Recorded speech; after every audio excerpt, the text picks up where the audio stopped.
要来持续关心哦。现在这个因为北京的一带一路持续的在多个地方不断的扩张，等一下我们要关心到，不管是南美洲国家，或者是在阿富汗。中东地区，美国现在可紧张了。接下来，他祭出了许多的反制动作，中美之争，尤其是海陆权的这个之争，等一下我们会一起的来做关心，谁胜谁赢呢？赶快来关心到的是，因为川普这一回说他要出兵，不管是阿富汗或者是委内瑞拉，都是剑指大陆，挡不住这个北京“一带一路”的攻城略地吗？等一下都会一起来看。先来看今天的3个火线话题。今天会来关心的是，川普说了，他要夺下巴格兰基地，这是位在阿富汗这边的，冲着就是中国的核武，还是觊觎阿富汗当地拥有非常丰富的黄金跟稀土呢？所以他是冲着安全保障，还是背后的这一些稀土的利益呢？等一下都会一起来做关心。第二个事情是，美军在加勒比海这边卫宣之战哦。这个是针对于巴勒比海，包括了这个委内瑞拉国家。这个时候，美国非常的生气，因为川普一方面要掐断石油线，是有关于美国跟中国大陆的石油线，会不会逼南美国家气到完全的倒向中国大陆呢？等一下关心。最后来关心的是，北京为了要维稳它的一带一路，最新我们看到中国大陆跟阿富汗要一起来合作开采矿产。中国大陆跟委内瑞拉同样，另外一方面签了20年的石油协议，现在可以说是反插整个美国的后院了吗？等一下一起来做关心。最新消息，赶快来看到的是，川普再度放话要夺回阿富汗首都的巴格兰基地哦。他说呢，在这边阿富汗寸土不让，不可能跟美国达成任何的协议。这是来自于阿富汗塔利班政府的最新回应。但是美国的动作很大。但是美国的军方可就不这么看好了。美国军方内部承认要重返阿富汗，要付出包括了上万的兵力之外，还要再加上后勤、防空基地等等防御，根本就是一场噩梦。大家也关心说，你川普为什么一定要拿下阿格兰基地呢？现在有2个理由。第一个理由就是因为这个基地距离中国大陆的核武设施只要1个小时的车程，所以他非常的想要拿下它，想要提防着它。第二个事情就是刚刚提到的，阿富汗它拥有丰富的天然资源。你看这边不管是铁矿石啊，不管是大理石，或者是铜，甚至是黄金、稀土等等，这个大家在看的是川普最想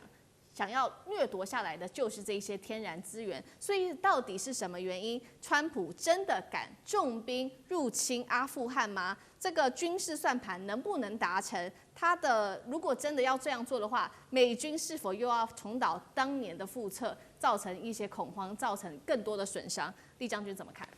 其实我们都知道，阿富汗号称是帝国的坟场，就代表说每一个帝国，它若有军事实力，它想要控制中东来讲的话，它就必须要控制阿富汗，然后控制阿富汗可以控制中东，可以控制中东以后，就可以控制向东来讲可以控制亚洲。向西边来讲的话，就可以到达欧洲；向北来讲，俄罗斯，它等于是位于欧亚板块的中央位置。所以历来的帝国都想要争夺占有这块地方，但是很遗憾的，所有帝国都在这个地方这个铩羽而归包括从开始的英国，然后苏联因为入侵这边，最后结果闹得他自己苏联解体美国打阿富汗大概在前年2022年才狼狈的。这个打了20年攻克不下来，才狼狈的从这边撤军走。那阿富汗有多重要呢？各位看一下地图就知道。如果控制了阿富汗来讲的话，它可以向这个西边来讲的话，就可以直接威胁伊朗。所以美国来讲，它如果有这个机场来讲的话，它就可以直接这个威胁伊朗这个国家。那向东来讲的话，就像是我们这边这个看板上面讲的，它距离中国的核武发展基地新疆的罗布泊。大概飞机只有1个钟头的这个飞机的航程就可以到。那甘肃玉门是中国的这种核弹发射基地，在这个地方。所以它也要向东来讲1个钟头飞机就可以轰炸机就可以轰炸这边。那这个巴格兰的空军基地，光这个跑道就3600公尺那么长。那时候是美军在这边这个打这个伊斯兰国恐怖组织的时候所盖的这个机场然后可以供各型的轰炸机，包括现在最先进的 P2 轰炸机，包括 B52轰炸机，也可以供各型的加油机、预警机，在这边确实是一个可以控制中东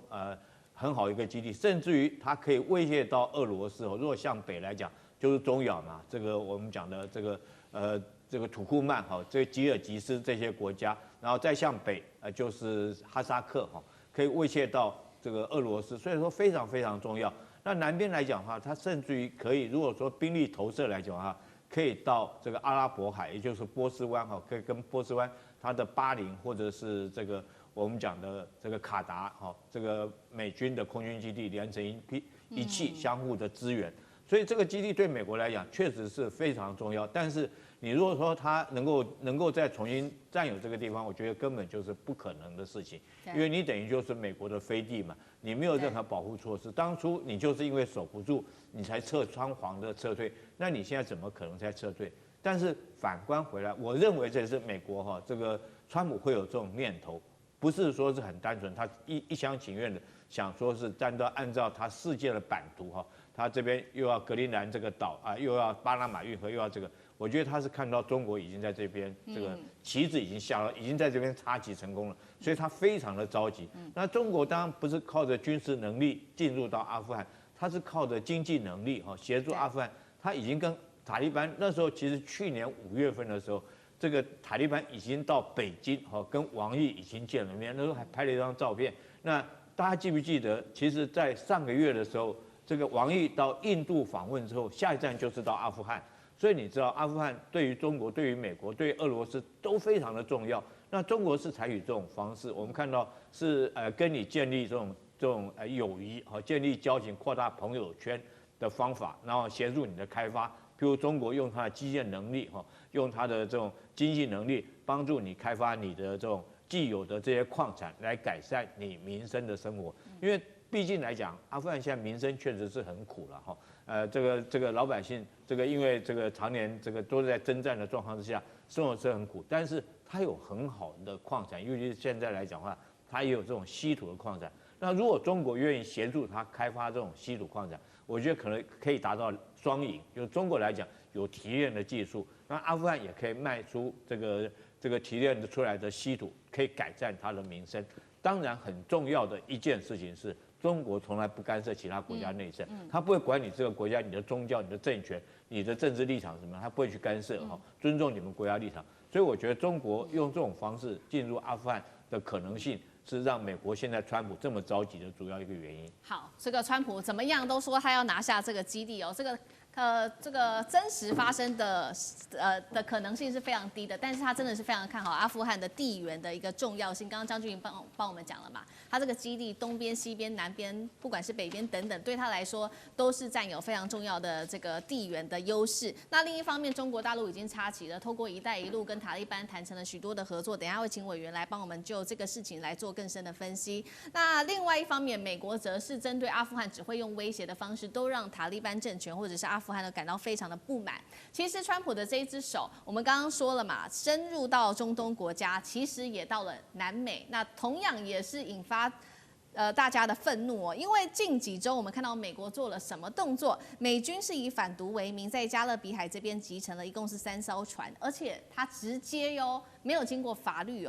的判定就处决了船员。那美国的防长怒轰，这就是卫宣之战。川普甚至在这之后持续的威胁马杜罗政府，拒收移民就要让你付出难以估计的代价。军事上，刚刚讲的是在政治上的动作，军事上，美国直接摆出了在加勒比海这边包括了7艘军舰，还有1艘核潜舰。那么委内瑞拉则是高调举行了连着3天的这一场全民军训，强调不怕美国。专家在分析，美国在南美洲这一些的动作，都是同样剑指中国大陆，忧心中国跟南美的石油合作会掌控利益，所以美国这时候想要进来插手。杨老师又怎么看？美国对委内瑞拉现在就是兵临城下，等于接近是军事威胁哈。那甚至都有一些准军事攻击，针对渔船，他们指控是进行贩毒，而且直接处决船员。这个做法事实上当然是不合国际法的。那我觉得加上他表面的讲的理由，大概有3个原因。第一个就是他说的反毒，但全世界的媒体大概相信的人并不太多。那第二个呢？我觉得其实他就是不喜欢委内瑞拉。这委内瑞拉之前，马杜罗之前就是查韦兹。那查韦兹是非常民粹主义，而且支持社会主义。他把委内瑞拉的石油资源作为在针对不只是委内瑞拉的中下阶层，甚至整个中南美洲的这些国家，他给予援助，然后呢支持古巴，啊，所以对美国等于是一种接近式、挑衅式的打脸啊，所以美国能够容忍查韦兹尔在那个时候，其实也是跟当时的政府有关。但现在马杜罗他有点变本加厉，因此有一点就是在警告中南美洲的国家，你是我的后院，你要真的是知道你自己的地位处境。第三个原因，我觉得就是委内瑞拉是石油输出组织国家的创始会员国之一啊。那美国现在是希望国际的石油价格越低越好，那低于50块最好。那委内瑞拉就在这个议题上跟美国唱反调，所以呢，就川普就担心这个会造成油价或者是其他议题的这个连锁反应，所以有一点在警告他。你看拖了这么久，但是现在在整个这个中南美洲地区啊，大家当然就很了解，美国是在用威慑，然后或者是用军事威胁。可是呢，中国呢是在用贸易。去年中国跟拉丁美洲的贸易额来到了5184，出口就2700亿。今年上半年呢，已经1到6月已经来到1400亿的出口，所以已经超越去年的1到6月的这个同比。那通常我们讲贸易到了第4季一定会再增加，尤其前6个月的川普的关税很不确定性，所以呢，我觉得今年的中国跟拉美的这个贸易一定会增加。那你觉得到底美国是在这个拉拢自己的朋友、小弟，巩固后院，还是说把大家赶到中国的那一方去呢？对，确实哦，我们看到中国跟拉美的这个贸易增加，尤其最新签的这个大单，1签20年，这是石油双方接下来中国跟委内瑞拉会有一个比较长期的合作，那投资金额也相当高，10亿美元，拉近彼此的关系。那另外一方面，中国在中东的布局，我们刚刚讲了嘛，不管是跟这个中阿巴三方的外长对话，那说要启动矿产，另一方面，大陆也直接跟塔利班谈，拉近了一带一路，会不会美国这些出兵各种动作真的完全都是要剑指北京呢？委员怎么看？剑指北京也好，刀向北京啊，要有效啊，否则你在那边耍来耍去，不过是班门弄斧啊。一个阿富汗的矿产，一个委内瑞拉的石油，要做很多工作哎。第一个要投资，然后要开采，然后要生产，然后要销售，然后还要什么呀？货运。那这整个流程上面是一个很复杂的一个流程。你美国本来以前想说，我控制采矿，人家现在左派不理你，然后你现在用同样的方式要去阿富汗学英国帝国主义者到中国来当内强，是不是？这什么时代啦？这个美国现在也许还可以猖狂，但是他如果真的要去控制塔利班阿富汗的这些所谓军事基地哦，他会发现到奇怪，阿富汗的士兵啊，以前不是拿2式武器吗？怎么一下子变成中国式武器？那他可就好看多了啦哦。所以川普就是一个每天晚上不好好睡觉哈，整天在空想西想的，一下子要并吞加拿大，一下子要并吞格陵兰，然后要来这个并吞了这个那个所谓的这个委内瑞拉的实况，他现在有一个假借的理由，因为委内瑞拉跟旁边的盖亚纳哈，是有一点的油矿的这采矿的冲突，那他当然要挺这个盖亚纳，盖亚纳是美国公司控制的，而委内瑞拉全部都是国有的，那阿富汗塔利班根本全部是国有的，他哪有私人企业？那现在跟中国签约啦等等啊，那中国更堂而皇之可以供应阿富汗武器啦。你打得赢吗？那你就自己较量较量。苏联没打赢过，美国没打赢过，因为阿富汗的地形太特殊。是这个地形特殊，使得你美国的空军、陆军都派不上用场，还经常被打挂了。它最有名的什么海豹、什么6队啊，什么东西，就在那边被打垮了。而且还死伤成疾。那你有什么别的办法？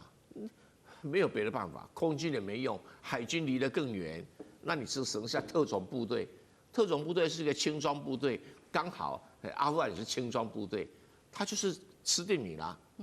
那这个是苏联的痛，也是美国的痛。他打了20年，竟然打不垮，那表示什么？表示你现在再去占领空军基地，好啊，你可以控制空军基地啊，到时候没水没电，你自己去弄水弄电，然后你要怎么去控制空军基地？整天游击队今天打你，明天打你，所以川普是活得不耐烦。中国大陆即使是隔壁邻居也不敢这样，你控制那个基地就能够控制中国的核武，不想得太简单了，哪有这种事情啊？所以我是觉得，川普证实他是一个知识很贫乏的人。那他的贫乏只限于炒他的房地产而已，其他真的是一点用处都没有。你摊开来，他现在哪一点赢啊？关税搞了半，他现在哪一点赢啊？那你说委内瑞拉，好啊，你赶快出兵委内瑞拉打看啊，对不对哦？看结果是什么样，大家都知道了嘛。看看较量，委内瑞拉现在拿的武器还是美式武器啊，搞不好你打一打以后，会出现中式武器啊，所以我是觉得。